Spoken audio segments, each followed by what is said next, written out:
இனமான தெலுங்கின உறவுகளுக்கு வணக்கம்.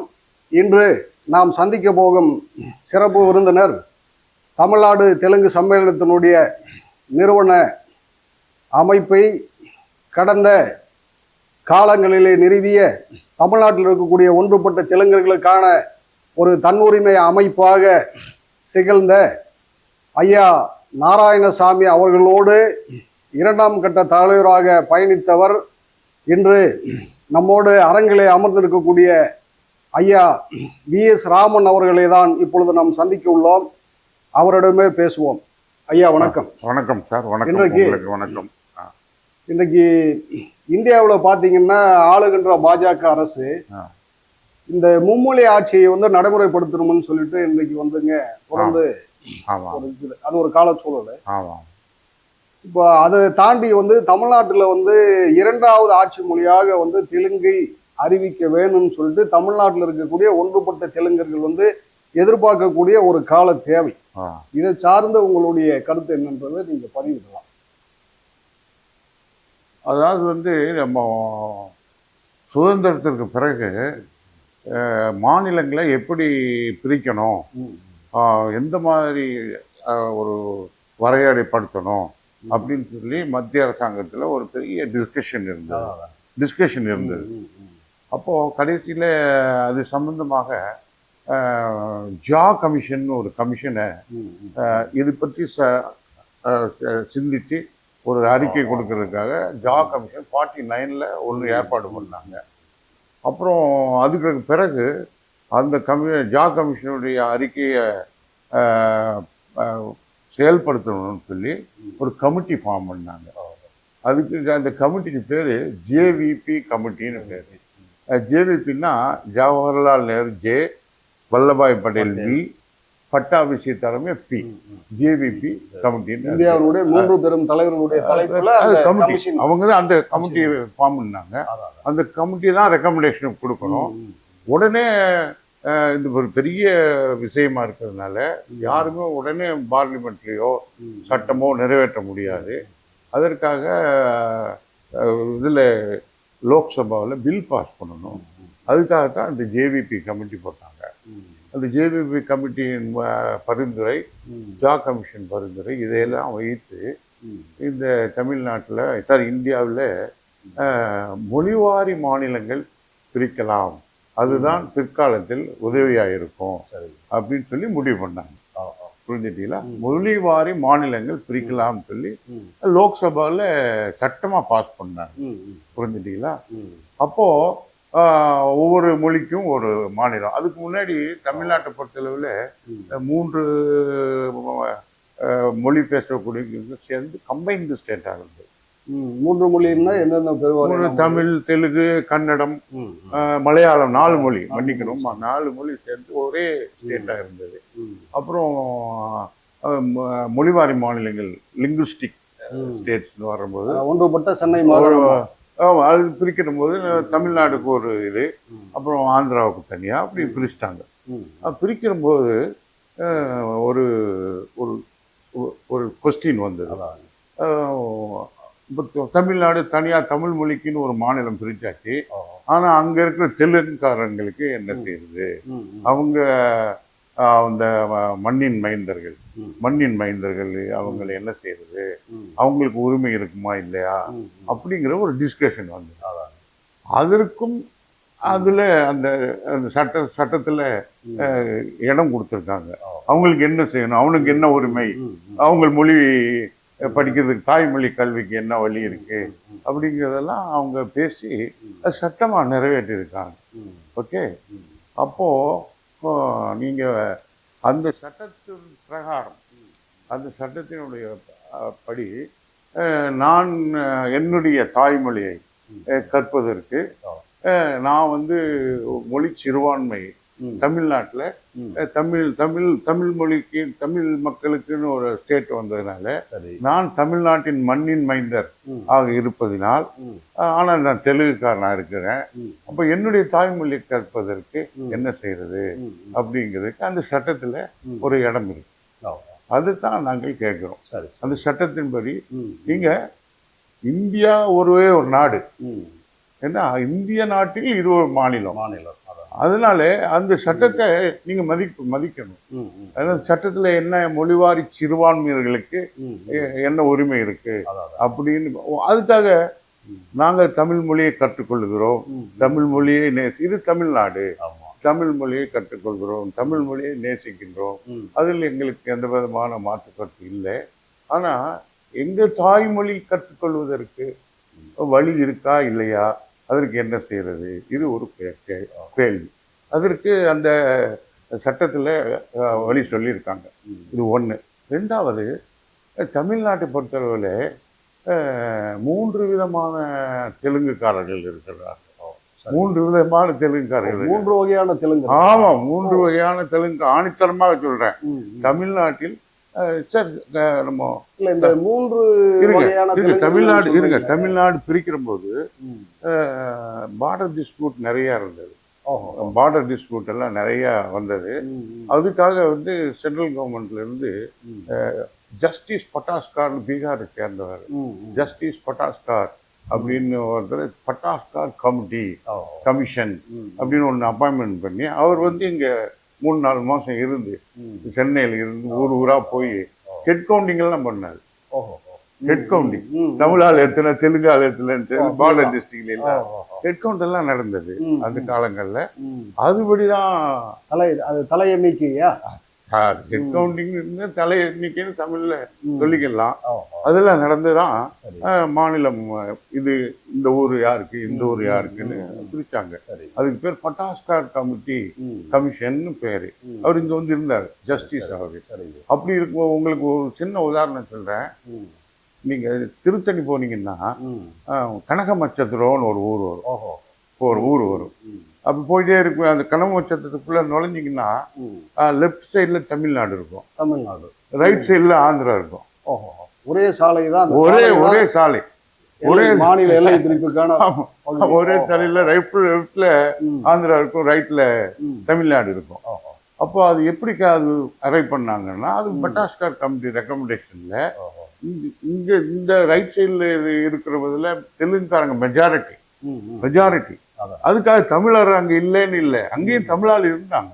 ரைட் சைட்ல ஆந்திராவுக்கு கொடுத்த பகுதியிலேயே கூட தமிழால் இருந்தாங்க, ஆனா மெஜாரிட்டி தெலுங்கு இருந்தாங்க.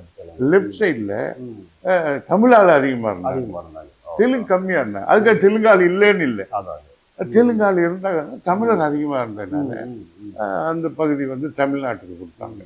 இங்கதான் ஒரு முக்கியமான விஷயம் நீங்க யோசிக்கணும். ரைட் சைடு ஆந்திரா போயிடுச்சு, லெப்ட் சைடு தமிழ்நாட்டுக்கு வந்துச்சு இல்லையா. அப்போ அங்க அந்த ஊருக்காரர் தெலுங்குக்காரர் இருந்தார்ல, அவர் எந்த ஊருக்காரரு, அந்த ஊருக்காரர்.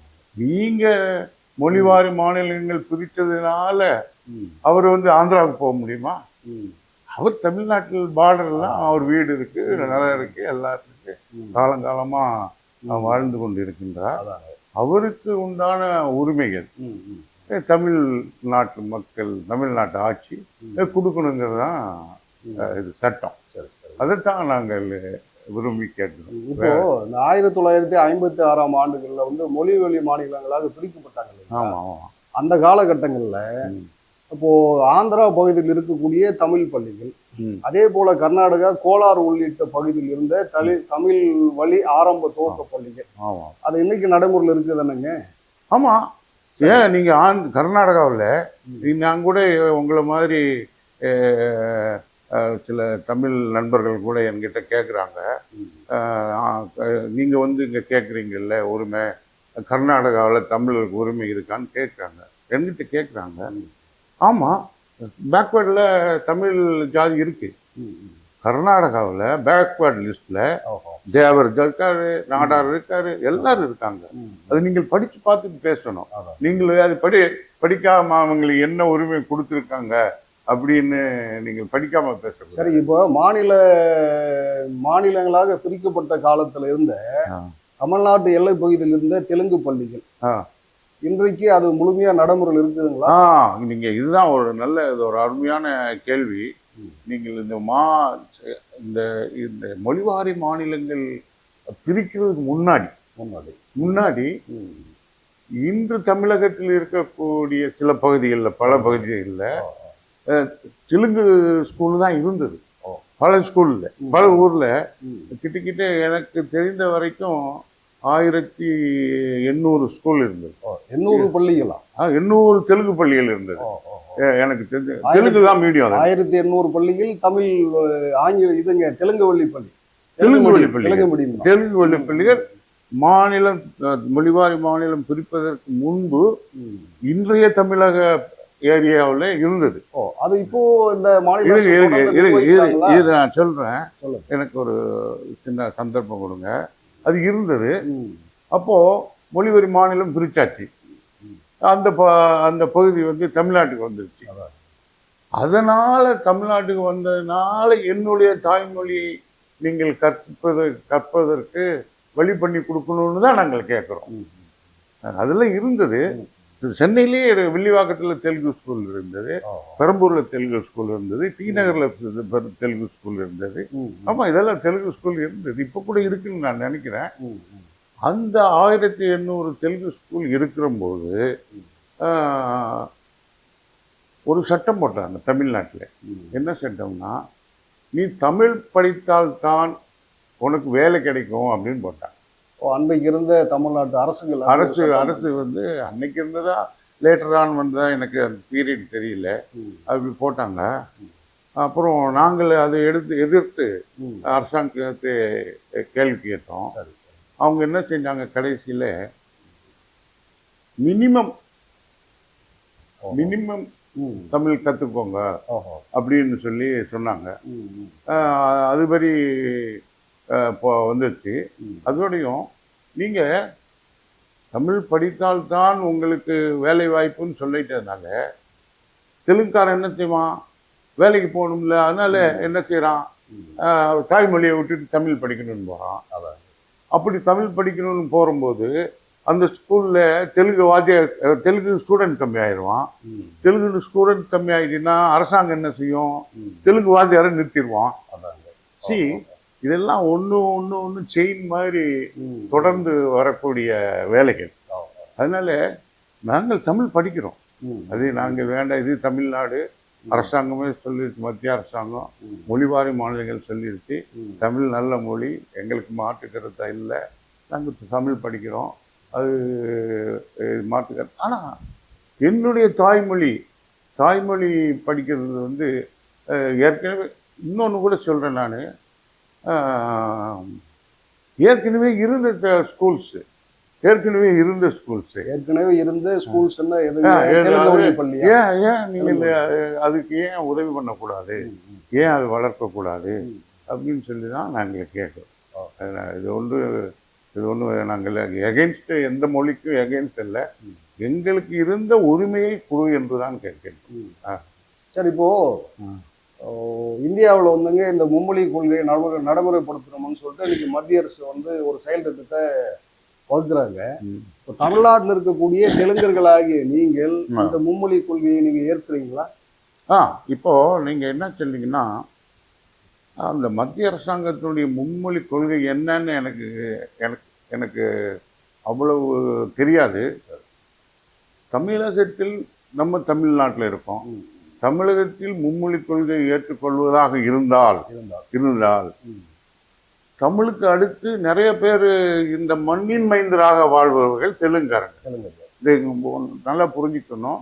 அந்த மண்ணின் மைந்தர் சொல்றதுக்கு ஒரு முக்கியமான வேலை இருக்கு. ஏன்னா இப்ப எல்லாம் வந்து தமிழ் தெலுங்காரன் அப்படி இப்படிலாம் கொஞ்சம் நிறைய பேசுறாங்க.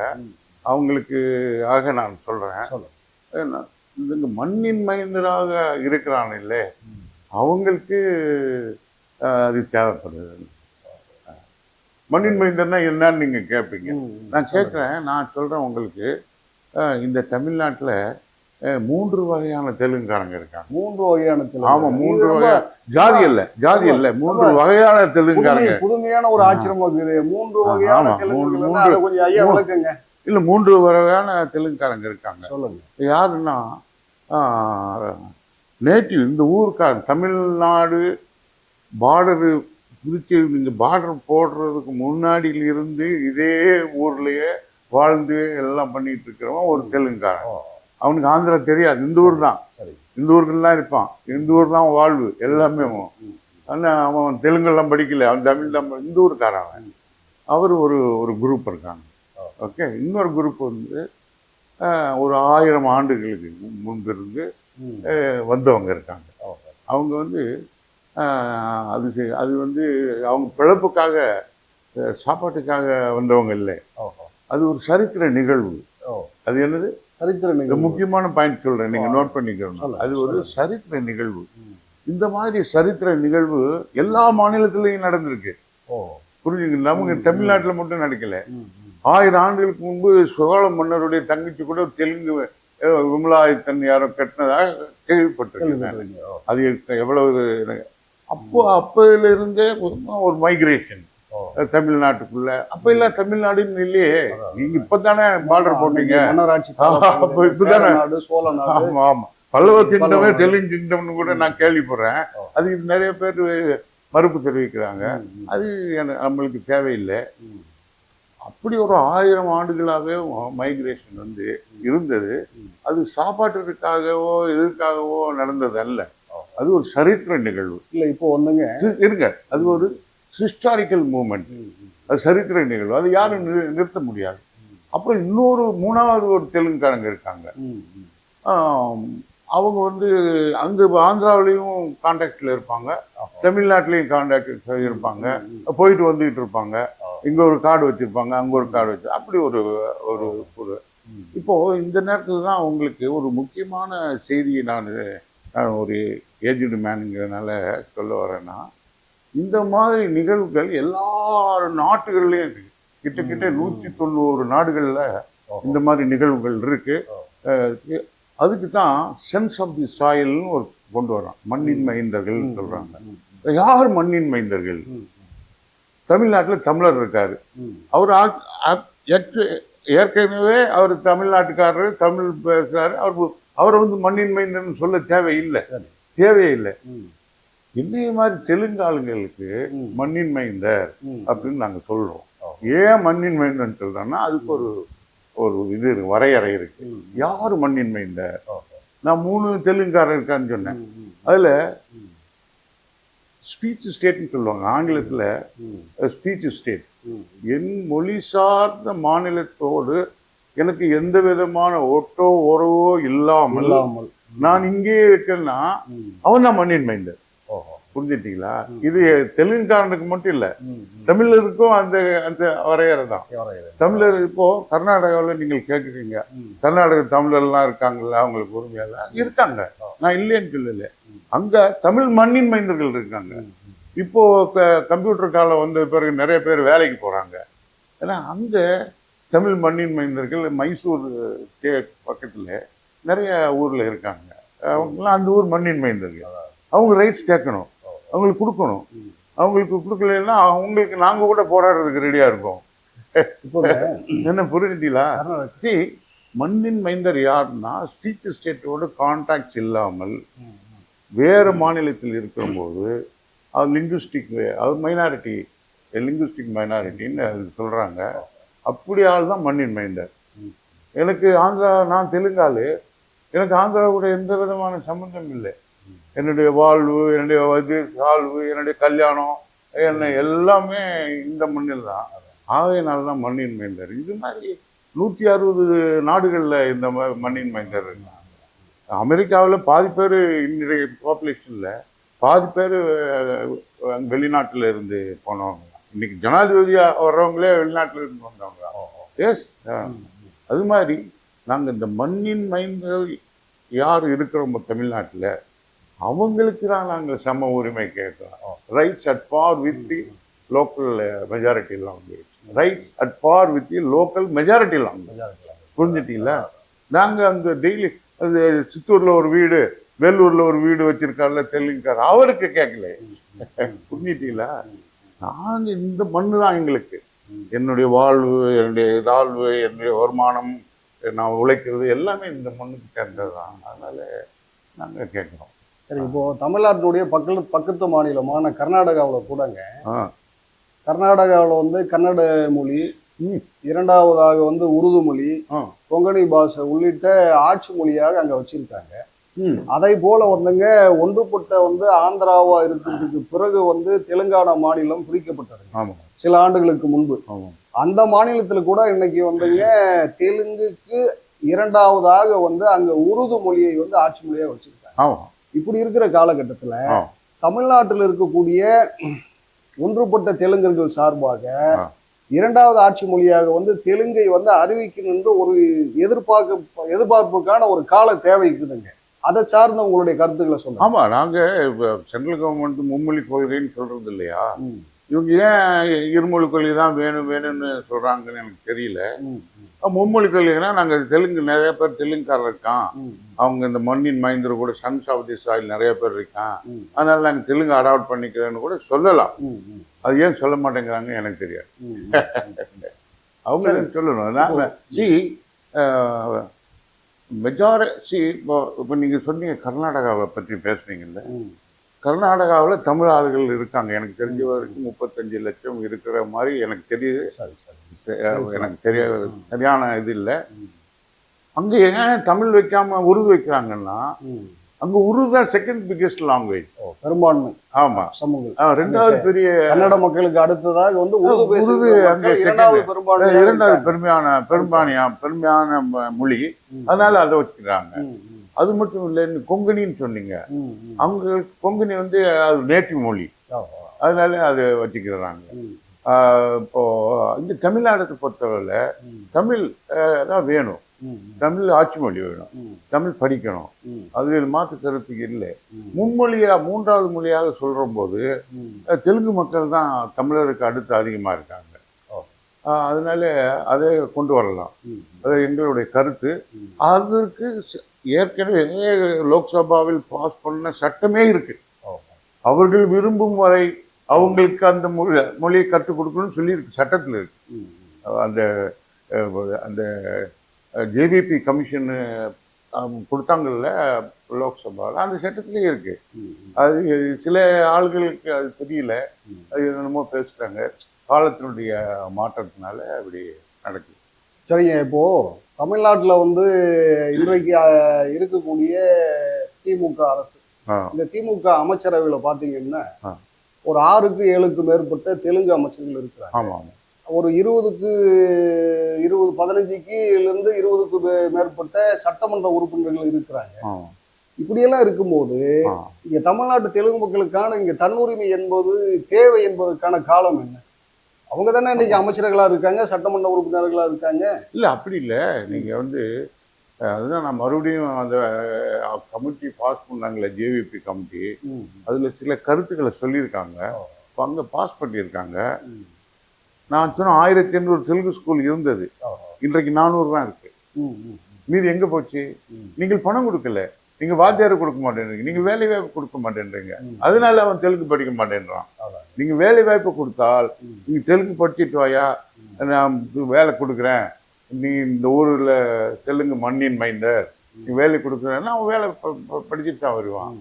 நீங்க வேலை வாய்ப்புக்காக வேண்டிய அவன் என்ன மதர் டங் கான்சியஸ்னஸை விட்டுடுறான். அதனால தான் இது வந்து ஒரு விதமான அடக்குமுறைன்னு தான் நான் சொல்லுவேன். அது அரசாங்கத்தை தான் அது திங்க் பண்ணணும். நாங்கள் வேண்டாம், இது தமிழ் ஆட்சி மொழி, தமிழ் நல்ல மொழி, தமிழ் படிக்கணும், அது ஒன்று மாற்று கருத்தே இல்லை. ஆனால் மண்ணின் மைந்தராகிய தெலுங்கு மனிதன் என்ன செய்யணும்? இந்த மண்ணின் மைந்தர், அவனுக்கு ஆந்திராவோட தொடர்பே இல்லை, இந்த மண்ணில் தான் இருக்கான்.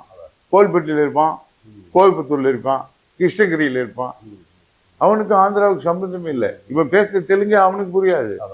இந்த மண்ணின் மைந்தருக்கு உரிமை என்ன? மண்ணின் சன்ஸ் ஆஃப் த சாயிலினுடைய உரிமை என்ன? அது ஜேவிபி கமிட்டியில் இருக்கு. புரிஞ்சுட்டீங்களா? அவங்க மொழிவாரி மாநிலங்கள் பிரிக்கணும்னு முடிவெடுத்த பிறகு இது எல்லாம் பற்றி கூட அவங்க பேசியிருக்காங்க. அந்த மண் இப்போ நான் இங்க குண்டூருக்கு போனீங்கன்னா ஒரு ஒரு ஜாதி பேரை சொல்ல விரும்பல, ஒரு சிவகாசிக்காரர், அவர் வந்து குண்டூர்ல பெரிய பிஸ்னஸ் பண்றாரு. குண்டூர்ன்ற ஊர்ல பெரிய பிஸ்னஸ் பண்றாரு. ஆனா வந்து அவரு மண்ணின் மைந்தர் ஆக முடியாது. அவர் இங்கே இப்போ போனேன் பண்ணிடுறான். அதே நேரத்தில் சித்தூரில், நம்ம சித்தூரில் முதலியார்கள் இருக்காங்க. அவங்க நேட்டிவ், அவங்க தமிழ் பேசுகிற முதலியார்கள் இருக்காங்க. அவங்க மண்ணின் மைந்தர்கள், அந்த ஊர் மண்ணின் மைந்தர்கள். அதாவது சன்ஸ் ஆஃப் த சாயிலுக்குன்னு சொல்லி ஒரு வரையறை, ஒரு லா, ஒரு சட்டம் இருக்கிறது. அதை ஃபாலோ பண்ணுங்கன்னு தான் சொல்கிறோம் நாங்கள். அது யாருக்கும் நாங்கள் மொழி எதிர்ப்பாளர்கள் இல்லை, இதை தான் நாங்கள் ஃபாலோ பண்ண சொல்கிறோம்.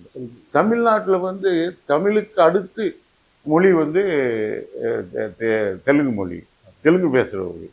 அப்புறம் நீங்கள் சொன்னீங்க 6 பேர் மந்திரியாக இருக்கான், 20 பேர் இருக்கான்னா, அவன் சென்ஸ் ஆஃப் தி சாயில், இந்த மண்ணின் மைந்தன். அவன் போய் ஆந்திராவில் நிற்க முடியாது. அவன் தெலுங்குக்காரர், நீ போய் சித்தூரில் நில்லு, இல்லாட்டினா விஜயவாடாவில் போய் நில்லுன்னு அவனுக்கு யார் தெரியாங்க? இந்த மண்ணின் மைண்ட், சென்ஸ் ஆஃப் தி சாயில். அது மட்டும் இல்லை, சட்டம் அவனை நிற்க இடம் கொடுக்குது. நீங்கள் வந்து நான் வந்து என்னுடைய நேட்டிவ்ல நின்னான்னா சட்டம் நிற்கலாம், எனக்கு நிற்கக்கூடாதுன்னு சட்டம் சொல்லலை. ஏன்னா நீங்கள் இது வந்து இந்தியாவினுடைய கான்ஸ்டிடியூஷனில் போய் நடக்குது. நீங்கள் தமிழ்நாட்டுக்குன்னு தனியான ஒரு கான்ஸ்டிடியூஷன் இல்லை, அது புரிஞ்சுக்கணும். நீங்கள் இப்போ கூட நிறையா தமிழ் சம்பந்தமாக நிறைய பேர் பேசுகிறாங்க. அது எந்த அளவு ஒரு இந்திய யூனியனில் இருந்து கொண்டு அப்படி சொல்லுவது எந்த அளவு அவங்க தனித்தமிழ்நாடு இருந்துட்டு எல்லாம் பேசிட்டோம், நாங்கள் வரவேற்கிறோம், நீ வெளியே போடா ஆந்திராக்காரெல்லாம் அப்படி சொல்லட்டும், அது அன்றைக்கு பார்த்துக்கலாம். பட் இந்திய union, this is government of India, அந்த ஒரு சட்டத்தில் இருந்துக்கிட்டு என்ன செய்யணும் எனக்கு தெரியல. அவங்களுக்கு நான் பதில் சொல்கிறேன்னு நினைக்கல, எனக்கு தெரியல. இப்போங்க தமிழ்நாட்டில் வந்து சமீப காலமாக வந்து ஒரு குரல்வாத அரசியல் ஒரு நிலவுதுங்க. என்னங்க? அதாவது தமிழ்நாட்டில் வந்து இங்க இருக்கிற தெலுங்கர்களால் தான் வந்து இங்க தமிழ் தேசியத்தை வந்து கட்டமைக்க முடியல அப்படின்ட்டு இப்போ ஒரு நவீன கலைப்பு பிரச்சாரங்களை உண்டு பண்றாங்க. இப்படி இருக்கக்கூடிய சூழல்ல இன்றைக்கு தமிழீழ தேசிய தலைவர் பிரபாகரன் அவர்களோடு நீங்க வந்து உண்மையிலே வந்து போண்டா சாப்பிட்டீங்க, டீ சாப்பிட்டீங்கன்றது ஒரு உண்மையான செய்தி இல்ல, அதை நீங்க பதிவு பண்ணலாங்க. ஏன்னா இன்னைக்கு வந்து தமிழ்நாட்டுல வந்து நான் உங்களுக்கு குறுக்கிற்கு வந்துக்கிறேன். சொல்லுங்க. எனக்கும் பிரபாகரன் சாருக்கும் பெரிய தொடர்பு கிடையாது. என்னுடைய நண்பர், என்னுடைய உறவினர் KS ராதாகிருஷ்ணன் இருந்து, அவர் பெரிய அரசியல்வாதி, சிறந்த அறிவாளி. அவரும் பிரபாகரன் அவர்களும் ஒரே ரூம்ல இருந்தாங்க, ஒரே ரூம்ல மயிலாப்பூர்ல சாந்தோம்ல இருந்தாங்க. அப்பொழுது ராதாகிருஷ்ணன் என்னை ஒரு சில விஷயத்துக்காக நான் டி நகரில் இருக்கும்போது என்னை பார்க்க வரும்போது அவர் வருவார். யாரு? பிரபாகரன் அவருடன் வருவார். அப்புறம் அவர் வருவார். பிரபாகரன் நேர்ல பார்த்துருக்கீங்களா? நான் 2 தடவை பார்த்துருக்கேன், 2 தடவை பார்த்துருக்கேன். அதிகமாக நான் பழக்கம் பேசினது இல்லை. அவர் கூட ராதாகிருஷ்ணன் சார் கூட தான் நான் சந்திச்சிருக்கேன். சரி வந்துட்டாங்க ஆபீஸ் கிட்ட, ஒரு காஃபி சாப்பிடுன்னு சொல்ல சர்வதேச பயங்கரவாதி தலைவர் பிரபாகரன் சொல்லக்கூடிய ஒரு மனிதரு நீங்க நேர்ல பார்த்துருக்கீங்க. அவரை பத்தி நீங்க என்ன? இல்ல, அவருடைய அது ஒரு ரெவல்யூஷனரி மூவ்மெண்ட், அது ஒரு புரட்சிகரமான இயக்கம். அதை பற்றி நான் அதிகமாக சொல்றதுக்கு எனக்கு தெரியல. அது ஒரு சப்ஜெக்ட், பெரிய சப்ஜெக்ட். அந்த சப்ஜெக்ட் இன்னொரு நாட்டோடு சம்பந்தப்பட்ட சப்ஜெக்ட். அந்த இவங்களுக்கு அங்கே என்ன உரிமை போச்சு அப்படி எனக்கு தெரியாது. எனக்கு எல்லாம் என்னுடைய நண்பர் ராதாகிருஷ்ணன் மூலியமாக நான் அவரை சந்திக்கிறதுக்கு ஒரு வாய்ப்பு கிடைத்தது. அதுக்கப்புறம் ஒரு சின்ன ஒரு ஃபயரிங் நடந்துருச்சு. அதுவும் என்ன அலுவலகத்தில் துப்பாக்கி சூடு. அது என்னுடைய அலுவலகத்துல ஜஸ்ட் ஒரு 1/2 கிலோமீட்டர்ல நடந்தது, சென்னையில. எந்த பகுதியில் நடந்தது? அது கோடம்பாக்கம் நினைக்கிறேன். நான் வந்து டி நகர் நார்த் உஸ்மான் ரோட்ல இருந்தேன். அப்போ அவரு பிரபாகரன் சார் வந்து காவல் நிலையத்துக்கு போக வேண்டியது வந்தது. அப்போ என்னுடைய அலுவலகத்துல இருந்து பாண்டி பஜார் காவல் நிலையம் சொல்லுவாங்க. அப்போ நம்ம KSR தான் வந்து KS ராதாகிருஷ்ணன் தான் அது அவர் வெளியே கொண்டு வருவது சம்பந்தமாக மிக மிக தீவிரமாக வேலை செய்தார். அதெல்லாம் எனக்கு கொஞ்சம் எனக்கு ரொம்ப அந்யோன்யமான பழக்கம் இல்லை. ஆனால் நான் சந்திச்சிருக்கிறேன், பேசியிருக்கிறோம், காஃபி சாப்பிட்ருக்கோம். எனக்கு நான் வந்து மாற்று மொழிக்காரனாக இருந்ததுனால எனக்கு அந்த மாதிரி ஒரு ஈடுபாடு எனக்கு வரல. இல்ல நீங்க மாற்று மொழிக்காரனையா இருக்கிறதுனால ஈடுபாடு வரலன்ட்டு உங்களை பத்தி நீங்க தெளிவுபடுத்துறீங்க. ஆமாம் ஆமாம். ஆனா நீங்க 70-72 காலகட்டங்கள்ல தமிழ்நாட்டுல வந்து பிரபாகரனுக்கு முதல் கட்டமாக அடைக்கலம் கொடுத்தவர்கள் வந்து KS ராதாகிருஷ்ணன், அடிப்படையில ஒரு தெலுங்கர். ஆமாம், நீங்கள் எனக்கு நான் கொஞ்சம் வயதானவன் ஆனதுனால சில கருத்துக்களை கூட நான் உங்களுக்கு சொல்கிறேன், என்னுடைய அனுபவத்தை சொல்கிறேன். அந்த 2009 83 நினைக்கிறேன். அப்போது ஒரு கலாட்டா நடந்து நிறைய பேர் கால் இல்லாமல் கை இல்லாமல் எல்லாம் வந்தவங்களுக்கு எல்லாமே திருநெல்வேலி, பாளையங்கோட்டை, தூத்துக்குடி அந்த ஏரியாவுக்குள்ள அடைக்கலம் கொடுத்து ஹாஸ்பிட்டலுக்கு கூட்டு போய் கேட்டாங்க. அதில் முக்கியமான நபர் நம்ம வைகோ சாருடைய தம்பி ரவிச்சந்திரன். வைகோ சாருடைய தம்பி மிக தீவிரமாக பண்ணி, அவர் மட்டும் இல்லை நிறைய பேர் பண்ணாங்க. வைகோ சாருடைய தம்பி கூட மிக தீவிரமாக பணியாற்றினார். ஆமாம், அதெல்லாம் மாற்று கருத்து இல்லை. இன்னொன்று நான் சொல்கிறேன் சார், முக்கியமான கருத்து நான் உங்களுக்கு பதிவு பண்ணுறேன். தமிழ் ஈழம் அப்படின்னு நீங்கள் சொல்லிட்டீங்களாவே, தமிழ்நாட்டை பொறுத்தளவில் தமிழகத்திற்காக உழைத்தவர்களில் பெரும்பாலும் தெலுங்கு பேசுகிறவங்க தான் இருந்தாங்க. ஏன் இருந்தாங்க? அவங்க வந்து என்றைக்குமே அவங்கள தெலுங்கர்னு ஐடென்டிஃபை பண்ணிக்கிட்டது இல்லை. நான் பண்ணிக்கிட்டேன், அவங்க பண்ணலை. அவங்க மண்ணின் மைந்தர்கள், இந்த தமிழ்நாட்டின் மண்ணின் மைந்தர்கள் என்ற ஒரு காரணத்திற்காக அவங்க தீவிரமாக வேலை பார்த்தாங்க. அது மாற்று கருத்து கிடையாது. நிறைய பேர் இந்த 7 தூக்கு கைதிகள்ல கூட வந்து தெலுங்கர்கள் 2-3 பேர்னு சொல்லப்பட்ட செய்திகள் எங்க தமிழ்நாட்டுல ராஜீவ்காந்தி கொலை வழக்குல வந்து 7 தூக்கு கைதிகள். ஆமா ஆமா, அருப்புக்கோட்டை இவர் ரவிச்சந்திரன். அருப்புக்கோட்டை ரவிச்சந்திரன் எனக்கு சின்ன பையனில இருந்து தெரியும். ஆமா, அவரு எனக்கு பழக்கம் இல்லை. நம்ம ஜஸ்டிஸ் வெங்கடசாமின்னு இருந்தார் இங்க, எங்க அண்ணாச்சி. அவர் பெரிய என்னோட மூத்தவர், எனக்கு ஒரு வகையில் அண்ணன். அவரு இந்திரா நகர்ல இருந்தாரு. அவர் வீட்டுல அவர் இருந்தார், ரவிச்சந்திரன் சின்ன பையனா இருந்தாரு. அப்போ நான் சந்திச்சிருக்கேனே தவிர எனக்கு அவர் பழக்கம் கிடையாது. அப்பயே அவர் அந்த மூமெண்ட்ல சேர்ந்தார் 18-19 வயசுலேயும். அப்போ பிரபாகரன் வந்து இந்திரா நகருக்கு வந்துட்டாரு, அங்க தான்தோமில் இருந்து. அப்போ எப்படியோ அவங்க லிங்க்குகளுக்கு ரவிச்சந்திரன் தெலுங்கு ஸ்பீக்கிங் தான். ஆமா, அவர் இந்த மண்ணின் மைந்தர். நான் சொன்னேன் மறுபடியும், நீங்கள் என்னை வந்து நீங்க இந்த மண்ணின் மைந்தர் அப்படின்னு நீங்க என்னைக்கு ரெகக்னைஸ் பண்றீங்களோ அன்னைக்கு தான் தீர்வு வரும். அதான், ஏன்னா எனக்கு ஸ்பீச் ஸ்டேட்டோட எந்த விதமான ஒட்டு உறவு இல்லை. என் மொழி சார்ந்த மாநிலத்தோடு எந்த விதமான ஒட்டு உறவு இல்லை. என்னுடைய வாழ்வும், என்னுடைய போராட்டமும், என்னுடைய தாழ்வும் இங்கேதான். நீங்க நாளைக்கு நீங்க வந்து என்னை அடித்து துரத்துனா கூட நான் சித்தூருக்கோ நெல்லூருக்கோ போக மாட்டேன், இந்த ஊர்ல தான் கிடப்பேன். இந்த ஊர்ல தான் கிடப்பேன். இல்ல, இது தமிழ்நாட்டுல அப்படி ஒரு கால சூழல் நிலவுமன்னு நீங்க எதிர்பார்க்குறீங்களா? அப்படி ஒரு கால சூழல் நிலவுமன்னு எதிர்பார்க்குறீங்களா? தமிழ்நாடு நல்ல மாநிலம், நல்ல பீஸ். பெரிய பெரிய ஆளுகள்லாம் இருந்த மாநிலம். அது வந்து புரட்சிகரமான மாநிலம், நியாயத்திற்கு போராடக்கூடிய மாநிலம்.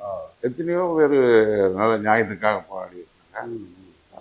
அது மாற்று கருத்து இல்லை. இப்போ ஈவன் சுதந்திர போராட்ட காலத்தில் கூட மற்ற மாநிலங்களை சம்பந்தப்படும் போது தமிழகத்தில் நிறைய கான்ட்ரிபியூஷன் இருந்தது. அதுல தெலுங்கு பேசுறது நிறைய பேர் இருந்திருக்காங்க. ஆமா ஆமா ஆமா ஆமா. அதுல சேலம் வரதராஜ நாயுடு பெரிய தியாகி. அவர் சேலம் வரதராஜ நாயுடு பெரிய தியாகி சுதந்திர போராட்ட காலங்களில். அப்புறம் நிறைய பேர், SR நாயுடுன்னு ஒருத்தர் இருந்திருக்காரு. அப்புறம் நிறைய பேர் இருந்திருக்காங்க. இப்போ நீங்க வந்து தமிழ்நாட்டுல வந்து நீங்க வந்து அருப்புக்கோட்டை, கோவில்பட்டி சேர்ந்த தூத்துக்குடி தானே உங்க சொந்த மாவட்டம்? ஆமா ஆமா, தூத்துக்குடி மாவட்டம் போவீங்க. ஆமா ஆமா. இப்போ வந்து கர்ம வீரர் காமராசருக்கு வந்து முதல் அடிக்கோல் இட்டவரே வந்து அரசியல்ல வந்து நாராயணசாமி நாயுடுன்னு சொல்லிட்டு ஒரு கேள்விப்பட்டாங்க. நாராயணசாமி சார்ந்த செய்திகள் ஏதாவது நீங்க சொல்ல முடியுங்களா? இல்ல, நாராயணசாமி நாயுடு இல்ல, அது தவறான கிருஷ்ணசாமி. இல்ல இல்ல இல்ல, அவர் பேர் வந்து பேர் எனக்கு நினைவில்லை, திடீர்னு மறந்துட்டேன். வயசு முறுக்குனால எனக்கு ஞாபகம் வரல. அவர் பேர் தெரியல எனக்கு. அவர் தான் அவருக்கு அரசியல் ஆசானா இருந்தார்.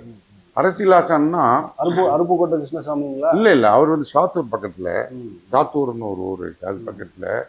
அவர் வந்து அவருக்கு ரொம்ப குருநாதர் மாதிரி இருந்தாரு. அரசியல் குருநாதர் வந்து அவருக்கு மதுரையை சேர்ந்த இந்த வைத்தியநாத ஐயரோ யாரோ சொல்லுவாங்க. பட் அதர்வைஸ் நம்ம தெலுங்கு ஆளுகள் கூட தான் காமராஜ் அவர்கள் இருந்தாங்க. ராமசாமி நாயுடு, அப்புறம் ஒரு நல்ல பேர் அவர் உங்களுக்கு கூட தான் இவர் கிருஷ்ணசாமி நாயுடு இவர் ரெண்டு பேரும் சைக்கிளில் போவாங்க. பின்னாடி உட்காந்துட்டு இருப்பாங்க அந்த படங்கள் எல்லாம்.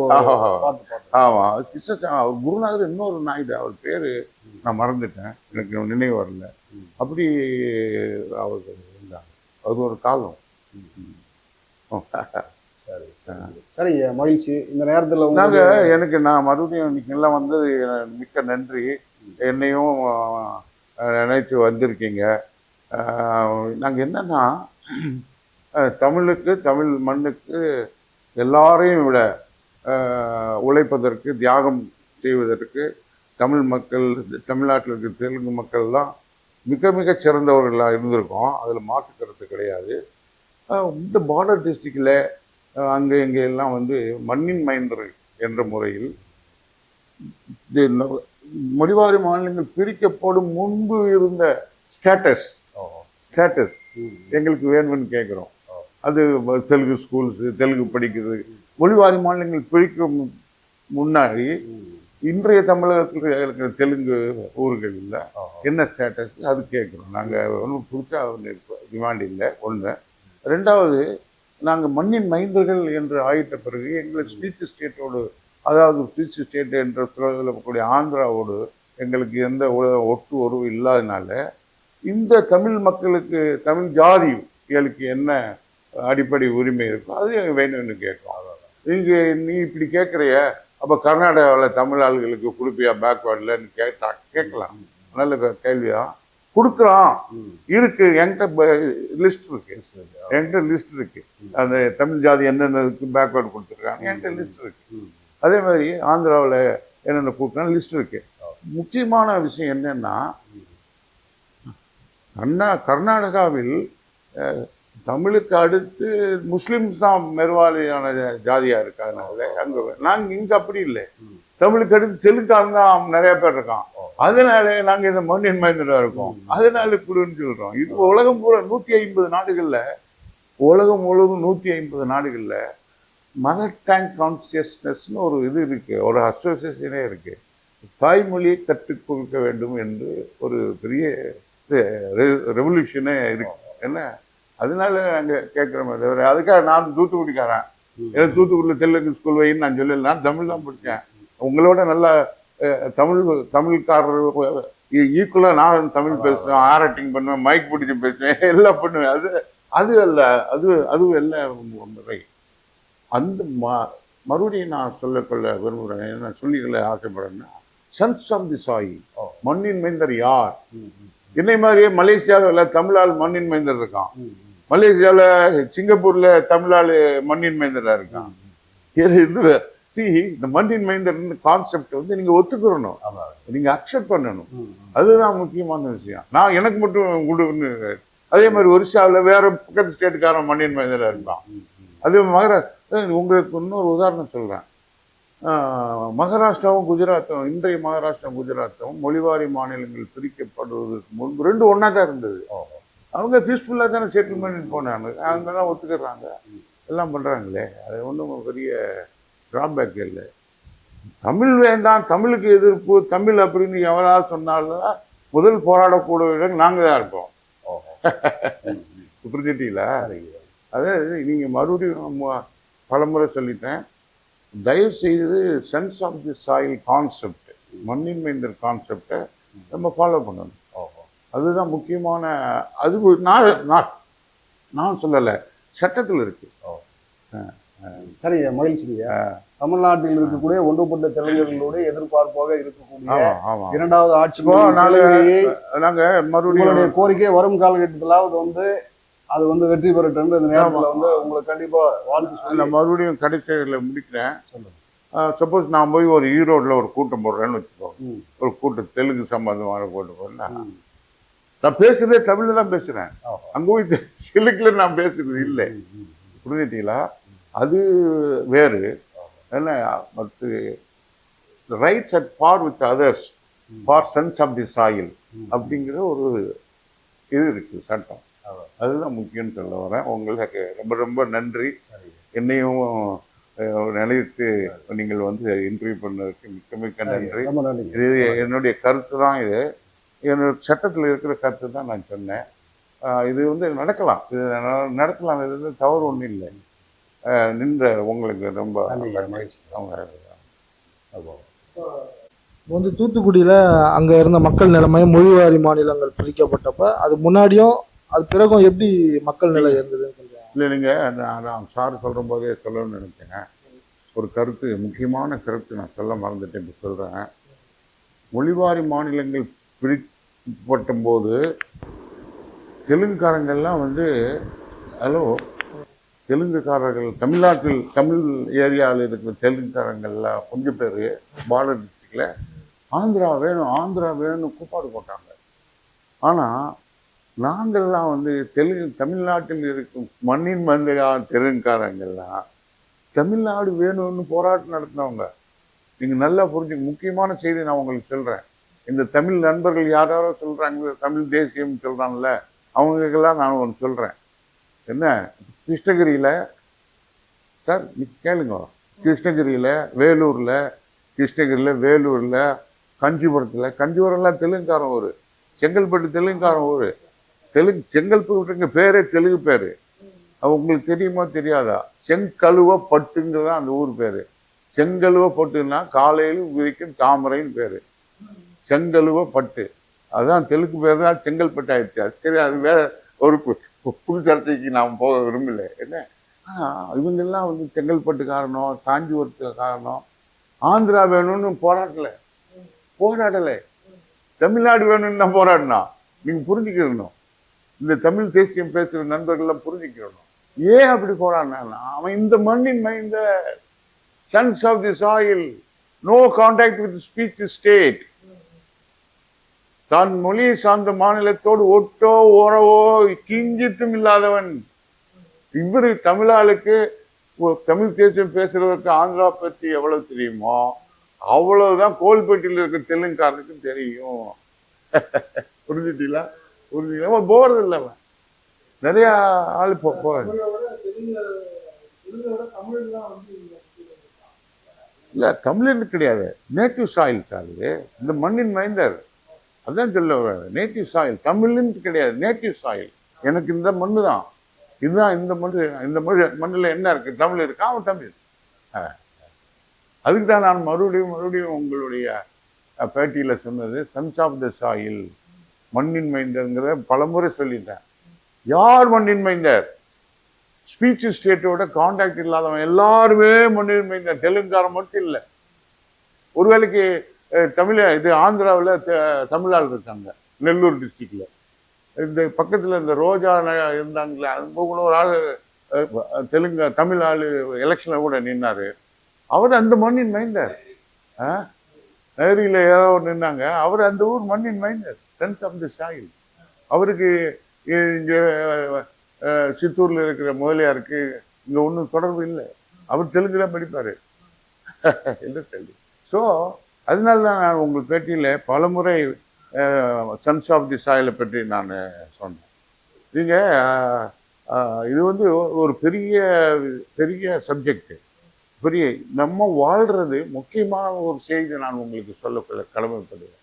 நம்ம வாழ்றது இந்தியா என்ற நாட்டில், அதற்கு என்று கான்ஸ்டியூஷன் இருக்கு. இந்தியா, நீங்க எந்த நாட்டில் இருக்கீங்க? இந்தியாவில் இருக்கு. சட்டம் பாஸ் பண்றது அவன் தான். அவரு சென்ட்ரல் கவர்மெண்ட் பாஸ் பண்ற சட்டத்திற்கு நானும் ஒத்துக்கணும், நீங்களும் ஒத்துக்கணும், தமிழால் ஒத்துக்கணும், தெலுங்கான ஒத்துக்கணும். வரலாறு. நீங்க தனியா ஒன்று சட்டம் பாஸ் பண்ணி நீங்க உங்க அசம்பிளியில சட்டம் பாஸ் பண்ணாலும் கூட அங்கே கன்ஃபர்மேஷன் போய் ஆகணும். ஆமாம், அதுதான் வெரி சிம்பிளுங்க. இது மாதிரி நான் சொல்றேன்ல, இது மாதிரி சன்ஸ் ஆஃப் தி சாயில், மொழி சீர்மான் லிங்குஸ்டிக் மைனாரிட்டிஸ் உலகம் முழுவதும் கிட்டத்தட்ட 150 நாடுகள்ல இருக்காங்க. தமிழர்களே கிட்டத்தட்ட ஒரு 60-70 நாடுகள்ல இருக்காங்க. இங்க இருக்க மட்டும்தான் தமிழரா? இங்க மலேசியாவில் தமிழ் ஆள் மந்திரி ஆகிடுறாரு. சிங்கப்பூர்ல பிரைம் மினிஸ்டரே தமிழ் ஆள் தான். எதை சொல்றீங்க? எப்படி முடியும்? சட்டம் ஒத்துக்கிடுச்சு. சட்டம் ஒத்துக்கிடுச்சு போயிடாரு. அதனால நமக்கு நீங்க சட்டம் பாஸ் பண்ணுங்க. நீங்கள் தனி நாடு உங்களுக்கு ஒரு தனி நாடு இருக்கு, சட்டமும் பாஸ் பண்ணுங்க. அது பண்ணி அந்த மக்கள் நடந்துக்குவான். அவ்வளவுதானே. புரிஞ்சுக்கிட்டீங்களா? அவர் சிலோன்ல அதானே சொன்னாரு. சிலோன்ல இது கொடுத்தாரு, நம்ம மாநிலம் மாதிரி அவங்களுக்கு தனியா ஒரு மாநிலம் வச்சு யாரோ ஒருத்தர் சீஃப் மினிஸ்டர்லாம் போட்டாங்களே, வரதராஜலோ யாரோ ஒருத்தர் சிலோன்ல போட்டாங்கல்ல. இப்போ 10 வருஷம் 15 வருஷத்துக்கு முன்பு 20 வருஷத்துக்கு முன்பு அவங்களே தனி மாநிலம் அனௌன்ஸ் பண்ணி யாரோ சிஎம்ஆலாம் போட்டாங்களே, சீஃப் மினிஸ்டர்லாம் போடுறாங்க. அது பெரிய விஷயம். எனக்கு தெரியாது அதை பற்றி நிறையா. கேள்விப்பட்டது படித்தது தான் நான் சொல்லுகிறேன். அவங்க பிரபாகரன் சாருடைய டிமாண்ட்ஸ் என்ன எனக்கு தெரியாது. அங்கே தமிழுடைய நிலைமை என்னன்னு எனக்கு தெரியும், உண்மையான நிலைமை. அதை பற்றி கருத்து சொல்வதற்கு எனக்கு வழி இல்லை. நீங்கள் இது நம்ம நாட்டை பற்றி கேளுங்க, தமிழ் மண்ணை பற்றி கேளு. இப்போ தமிழ்நாட்டில் தமிழை வளர்த்த தெலுங்கர்கள் இருக்காங்க இல்லையா? தெலுங்கர் தாய்மொழி தெலுங்கா இருக்கும். ஆனால் தமிழை வளர்த்துருப்பார், தமிழுக்காக பாடுபட்டிருப்பார். அது யாருன்னா உங்களுக்கு நினைவு இருந்தால் நீங்கள் சொல்லுங்க. நிறைய பேர் இருக்காங்களே, என்ன ஏன் இல்லை? நிறைய தெலுங்காக தந்தை பெரியார் இருக்கார், மாபெரும் பர்சனாலிட்டி.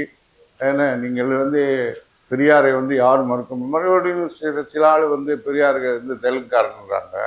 அதுதான் நான் மண்ணின் மைந்தர்கள் என்ற கருத்தை சொன்னேன் நான். அவர் வேற எங்கேயும் வீடு நிலமோ ஒட்டோ உறவோ கிடையாது.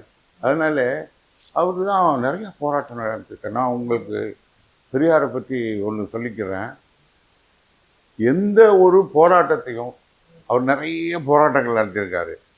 எந்த ஒரு அவரை கைது பண்ணுவாங்க, அது கைது பண்ண பிறகு கோர்ட்டில் நிறுத்துவாங்க. ஆமாங்க நான் செய்யலை, நான் போராட்டம் நடத்தலைன்னு இந்த இந்தியாவிலே ஒரே பெரியார் ஒருத்தர் தான் மறுக்கலை. ஆமாம் ஒத்துக்கிட்டேன், ஆமாங்க நடத்தினேன், நான் இந்த போராட்டம் நடத்தினேங்க, உடச்சியா அந்த சிலையை? ஆமாம் உடைச்சங்க, தண்டனை கொடுங்க, நான் போகிறேன் ஜெயிலுக்கு. இப்படி சொன்னவர் தான் பெரியார். மாபெரும் ஒரு ஆளுமை. சரி, அவருக்கு சொல்லுங்க பிரதர். சிறுவாணி தண்ணி வாங்கி கொடுத்தாரு வரதராஜன். சிறுவாணி தண்ணி வாங்கி கொடுத்தாரு இல்லையா? பகடால் நரசிம்மல் நாயுடு, அது மாதிரி நிறைய பேர் இருக்காங்களே. அவங்க நினைவு இருக்கிறது யாருன்னா ஒரு பேர் சொல்லுங்க. எனக்கு பழைய நினைவுகள்லாம் எனக்கு அதிகமாக இல்லை. இப்போ நாராயணசாமி நாயுடு விவசாயிகள் சங்க போராட்டம் நடத்த நாராயணசாமி நாயுடு அவரை நான் சந்திச்சிருக்கேன், அவர்கிட்ட பேசியிருக்கேன். அவர் ஒரு பெரிய புரட்சிகரமான தலைவர். அது யாருமே அது மாற்று கருத்து சொல்ல. இன்னைக்கு இலவச மின்சாரம் கிடைக்குதுன்னா இங்கே மட்டும் இல்லை, அவர் போராட்டத்தினால பல ஸ்டேட்டுகளில் கிடைக்குது. ஆமாம் ஆமாம் ஆமாம். இப்போ நீங்கள் அப்போ இருந்த தெலுங்கர் நிலைமைக்கும் இப்போ இருக்க தெலுங்கர் நிலைமைக்கும் என்ன மாற்றம் ஏற்பட்டிருக்குன்னு நினைக்கிறீங்க? இல்லை, இப்போ நீங்கள் 56க்கு முன்னாடி இருந்த தெலுங்கர்கள் நிலைமை, 56க்கு பிறகு இருக்கிற தெலுங்கர்கள், நீங்கள் வருஷத்தை சொல்லணும். அதனால் வருஷம் தான் ரொம்ப முக்கியம். அதாவது மொழி மாறி மாநிலங்கள் பிரிப்பதற்கு முன்னாடி அப்படிதான் நீங்கள் அதை சொல்லணும். அதனால அது நம்ம இப்போ பேசுன மாதிரி தெலுங்கு ஸ்கூல்ஸ் எல்லாம் கொஞ்சம் வாழ்வாதாரம் மேம்பட்டுன்னு நினைக்கிறீங்களா? தெலுங்கு ஸ்கூல்ஸு அப்புறம் இந்த மண்ணின் மைந்தர் என்ற முறையில் எங்களுக்கு சம உரிமைக்காக கேட்குறோம். மண்ணின் மைந்தர், no contact with speech state. அதனால எங்கள் தெலுங்கு பேசுகிற ஜாதிகளில் கொஞ்சம் பேர் இன்னும் ஃபார்வர்ட் லிஸ்ட்டில் இருக்காங்க. அங்கே பேக்வர்ட் பண்ணலான்னு சொல்லி நாங்கள் நிறைய போராட்டம் நடத்துகிறோம், பண்ணலை. நான் கூட முதலமைச்சர் ஜெயலலிதா அம்மாவை பல முறை சந்தித்து கேட்டேன். அவங்களும் ஒன்றும் செவி சாய்க்கலை. இந்த மாதிரி சின்ன சின்ன விஷயங்கள் இருக்குது. ஆனா இப்போ வந்து என்னவோ தெலுங்கர்கள்லாம் வந்து திராவிட கட்சியை உருவாக்கிட்டு தெலுங்கர்லாம் இங்க வந்து தமிழரை ஏமாத்திட்டு திராவிடன்ற போர்வையில இருக்காங்க அப்படின்னு சொல்றாங்க. இல்லை அப்படி இல்லை. தெலுங்கர்கள் வந்து ஒட்டுமொத்த தமிழ்நாட்டில் இருக்கிற ஒட்டுமொத்த தெலுங்கர்களும் திராவிட கட்சி திராவிடம்னு போகவே இல்லை. அதெல்லாம் ஒரு தவறான கருத்து. அது கொஞ்சம் பேர் இருக்கலாம். சார் ஒரு பொலிட்டிக்கல் பார்ட்டிங்கன்னா 10 பேர் இருப்பாங்க. அதில் யார் பேர் ஒரு 10 தெலுங்குக்காரங்க இருக்காங்க. எல்லாம் ஒட்டுமொத்த நாங்கள் நினைக்கிறோம் எங்கள் கணக்குப்படி 2 கோடி தெலுங்குகள் தமிழ்நாட்டில் இருக்கிறோம். நல்ல பாயிண்ட் சொல்கிறேன் பாருங்க. எங்கள் கணக்குப்படி கிட்டத்தட்ட 32 தெலுங்கு ஸ்பீக்கிங் ஜாதி இருக்கு. 32 தெலுங்கு ஸ்பீக்கிங் ஜாதி இருக்குது தமிழ்நாட்டில். நான் சர்வே பண்ணதில்ல. அதில் 2 கோடி பேர் இருக்கோன்னு நாங்கள் கணக்கு வச்சுருக்கோம் அப்ராக்சிமேட்டாக. அதில் மெஜாரிட்டி வந்து நாயுடுஸ், அப்புறம் இந்த அருந்ததியர்ஸ், இவங்கெல்லாம் வந்து மெஜாரிட்டி கம்யூனிட்டி. அவங்களில் யாரும் பெரிய திராவிடம் திராவிட போராட்டம் யாரும் போகலை. நீங்கள் அது தவறான கருத்து. விடுதலை புலிகள் போராட்டம் பண்ணாங்க இல்லையா இலங்கையில, அப்போ வந்து எல்லாரும் இங்க இருந்தாங்க, சட்டப்படி இருந்தாங்க. அப்போ மாதிரி ஓடி ஒளியில யாரும். அப்ப தெலுங்கர்களும் அவங்க கூட சேர்ந்து பயணிச்சிருக்காங்க. அப்ப அவங்க அந்த வேற்றுமையெல்லாம் அவங்க பார்க்கல இல்லையா? அவர் பார்க்கல. அவர் பிரபாகரன் வந்து நான் கேள்விப்பட்டதுனால, அப்போ கான்டாக்ட்ஸில் இருந்ததுனால நம்ம ராதாகிருஷ்ணன் சாரோட பிரபாகரன் வந்து புழல் சிறையில் ஒரு காரணத்திற்காக இருக்கிற போது முதல்ல அவரே விரும்பி வைகோவை பார்க்க வேண்டும் என்று சொன்னதாக நான் கேள்விப்பட்டேன். ஆமாம், அவரே விரும்பி. அப்போ வைகோ பெரிய மாபெரும் தலைவராக இருந்தார். அவர் அப்பாயின்மெண்ட்டுக்கு கிடைக்கிறதே கஷ்டம், அந்த மாதிரி இருந்தார். அவரை பார்க்க வேண்டும் என்று சொல்லி மக்கள்கிட்ட வேண்டப்பட்டது சொன்னதாக கேள்விப்படுறேன். ஆமாம், அது மாதிரி அவர் நெருக்கமாக பிறகு மிகவும் நெருக்கமாக அவர் 2 பேரும் ஆயிட்டாங்க. ஆமாம், அது பெரிய நிகழ்வு. சொல்லுங்க.